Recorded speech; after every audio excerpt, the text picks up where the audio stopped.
Okay, sound is at speed. Let's wait for the door to shut. There it goes. Okay, in 1978, you founded a band which today is a legend. After 37 years... I love interviews like this. How do you consider yourselves? Friends, partners, somebody you cannot avoid to work with? How? As Nile Rodgers once said, we are family.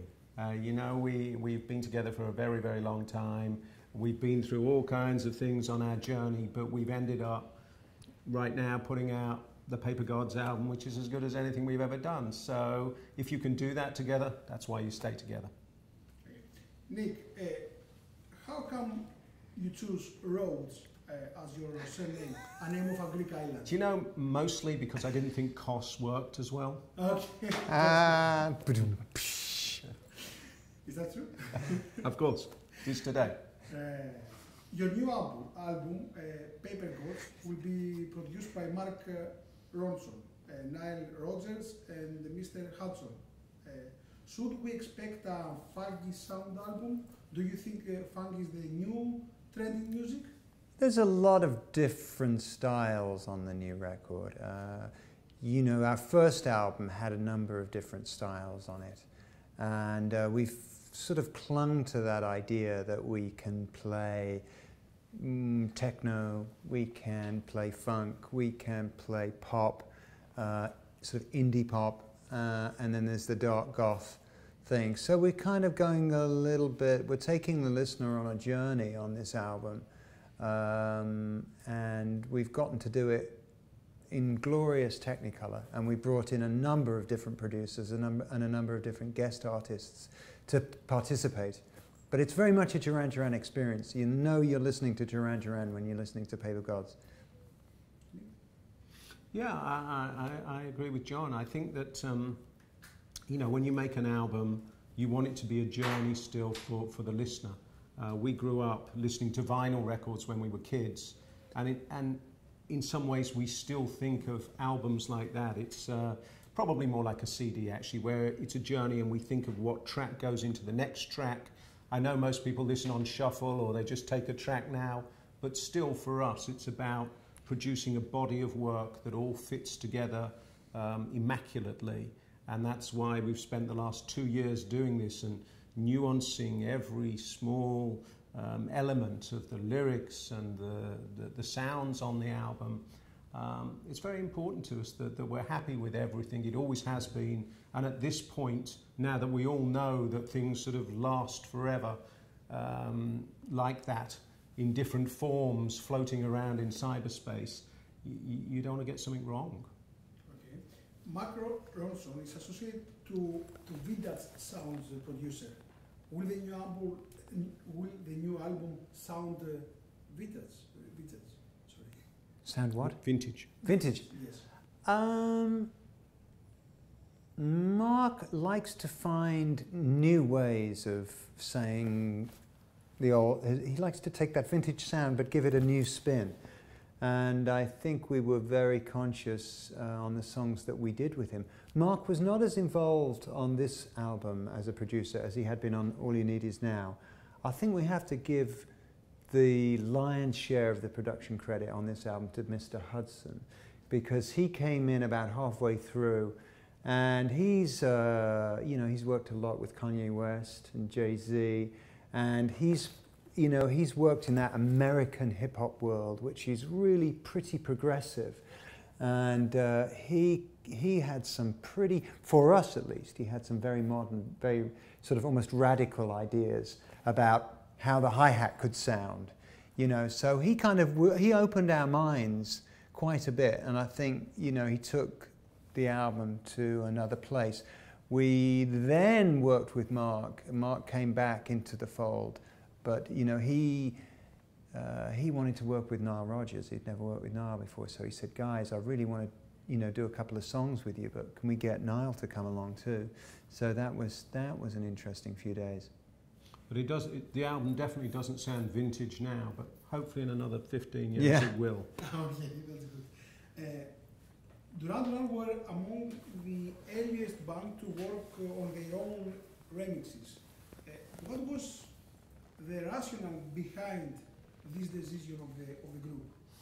You know, we used to rehearse in a club in Birmingham called the Rum Runner, and the club had different nights. So one night would be sort of funk and soul, another night would be electronic music, and we got to listen to lots of stuff because we were there rehearsing or actually working in the club at the time. And one of the things we loved were extended mixes. When you'd hear some soul thing or a Michael Jackson track or something from Studio 54, and there were these really long pieces that really kept people on the dance floor for a long time. And so when we did our first single, Planet Earth, we decided to make a long version. But of course now everything's done with editing in computers. We actually had to play it. So instead of it being sort of a 3-4 minute song, we literally played it for 7-8 minutes and changed the arrangement and added different parts to it to make it more interesting. And that brings a different style into the way you make music when you play it. So I think those pieces, the early extended versions, have actually held up pretty well. The video clip Girls on Film is historical because of topless woman and other controversial scenes. Can you tell us more about it? It was a marketing trick or a kind of a statement at this time? Well, Girls on Film was the third video that we made. And video as a medium was one area that we didn't really have a great sense of.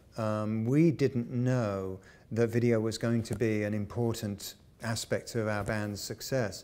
But Planet Earth, we got to make a video, and the medium was such in London at the time that in a day we turned out this really cool promo, 3.5-minute promo video that went all around the world and really sold the band.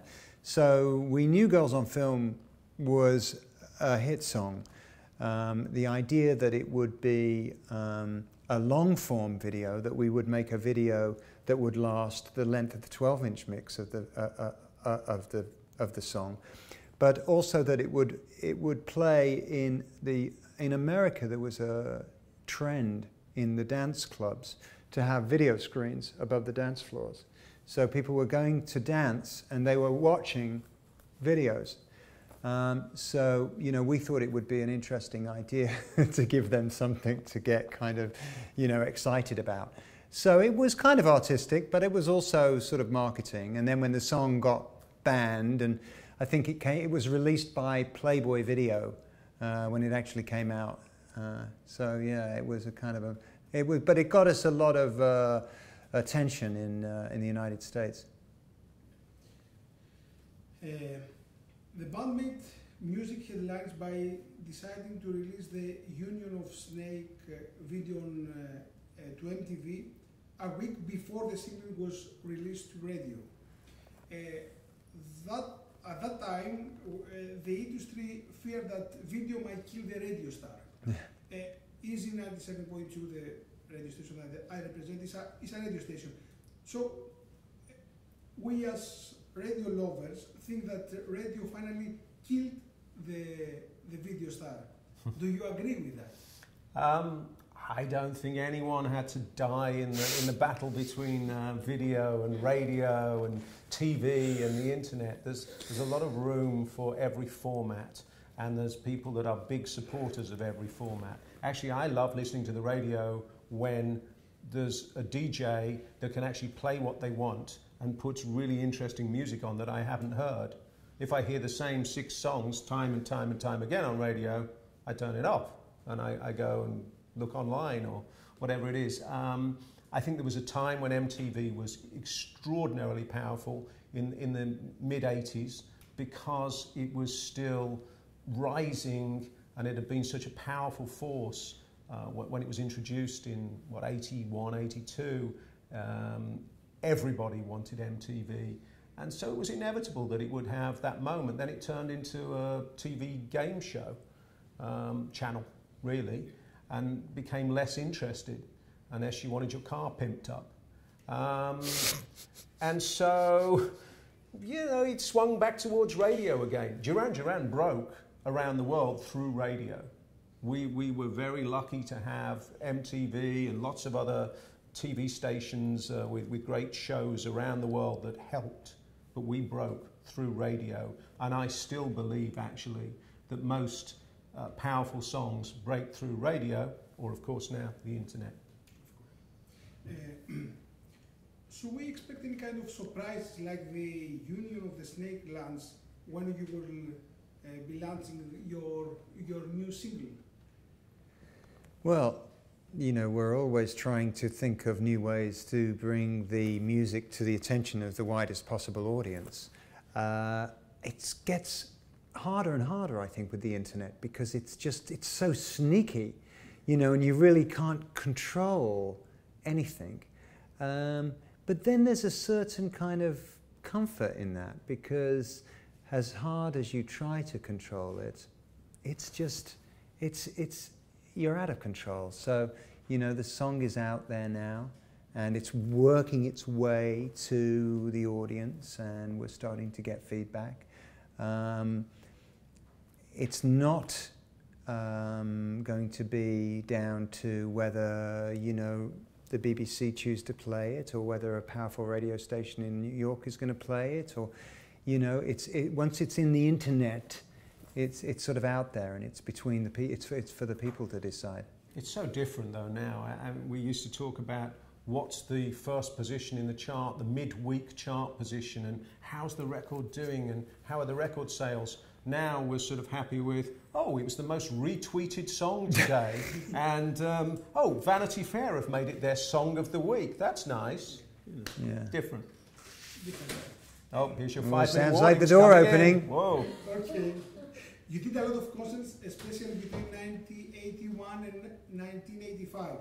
Which is the concert that you will never forget, and why? Well, I think the concert that nobody will ever be allowed to forget is Live Aid. You know, it was a very important show for so many reasons. It was a massive show for Duran Duran. We were #1 in the United States the week of the concert. And to share a stage with, you know, Bob Dylan and Mick Jagger and Tina Turner and Led Zeppelin just was, you know, an unforgettable experience. I think probably that would be for me the gig to always remember. So let's come to the last question. In July 13th, you will celebrate the 30th anniversary of Live Aid. Do you consider this as the most important event in 21st century, or you think there is something bigger? And why? Well, I think there's probably a few sort of medical breakthroughs that would perhaps usurp that as the most important event. But musically and culturally, I think it was an important event, yes. What it did is it proved that musicians around the world had big hearts, and that they really did care about something, and they did everything that they could to bring attention and raise money for the shocking position that a lot of people in Africa were in at that time. And it's a lot more than big corporations and international banks did right then, and politicians. So I think that's a real testament to what our industry's about, and a remarkable achievement by Bob Geldof and Midge Ure, and an idea that started really small and turned into a monster. Great. Thank you. Thank you very much.